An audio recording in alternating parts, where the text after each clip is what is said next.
باقی جو عوام الناس ہیں ان سے میں عرض کروں گا کہ خدا کے لیے یہ جو لوگ آپ کو اس طرح گرماتے ہیں نا، ایک تو ان لوگوں کا اپنا کریکٹر دیکھیں، اور دوسرا آپ کو کوئی ڈپریشن میں جانے کی ضرورت نہیں ہے. ہم جو ٹیکسز دے رہے ہیں عوام، ہم جہاد اور قتال کے اعتبار سے بری الذمہ ہے، سیدھی سی بات ہے. یہ ہماری ذمہ داری نہیں ہے، حکمرانوں کا کام ہے، اور وہ بھی بہتر سمجھتے ہیں کیسے انہوں نے کرنا ہے. شروع میں جب مین پاور کم تھی تو تمام صحابہ کرام جنگوں کے لیے جایا کرتے تھے، لیکن بعد میں کیا حضرت عمر کسی جنگ میں شریک ہوئے ہیں اپنے دور خلافت میں؟ یا حضرت عمر کے دور خلافت میں حضرت علی کسی جنگ میں شریک ہوئے ہوں؟ نہیں، کیونکہ اس وقت فوج بن چکی تھی، ساروں نے نہیں جانا ہوتا تھا. آج بھی فوجیں بن چکی ہیں، سارے لوگ جہاد میں شامل ہیں اپنے ٹیکسز کے ذریعے.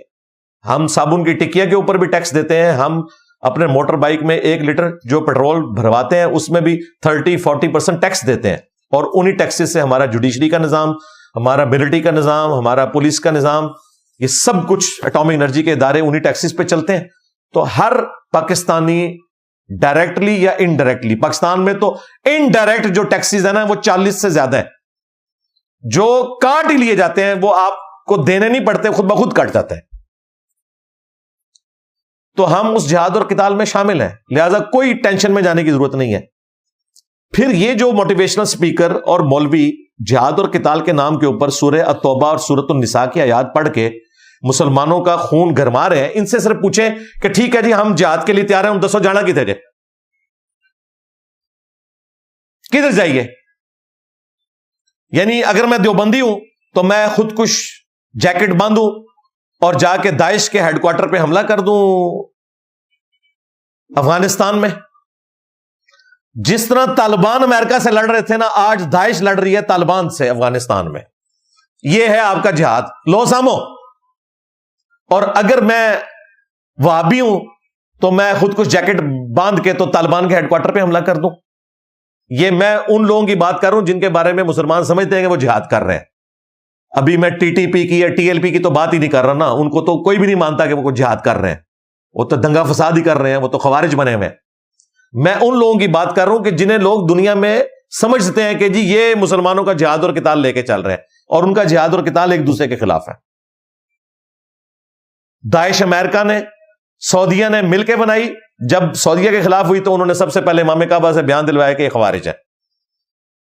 پھر شیعہ کا جو انہوں نے قتل عام کیا عراق کے اندر، شام کے اندر، وہ تو پھر شیعہ تنظیموں نے محنت کر کے اس فتنے کو ختم کیا، لیکن وہ ظاہر مسلمان ہی مسلمان سے لڑ رہا تھا.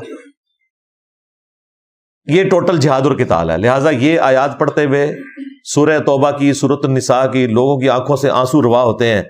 اور وہ آیات نبی الاسلام کے مبارک زمانے یا ایسے حالات و واقعات سے متعلق ہے جس میں واقعی کلیئر ہو کہ یہ جہاد اور قتال اللہ کی رضا کے لیے ہو رہا ہے، کسی فرقے کی سپورٹ کے لیے نہیں ہو رہا، کسی کمیونٹی کی سپورٹ کے لیے نہیں ہو رہا.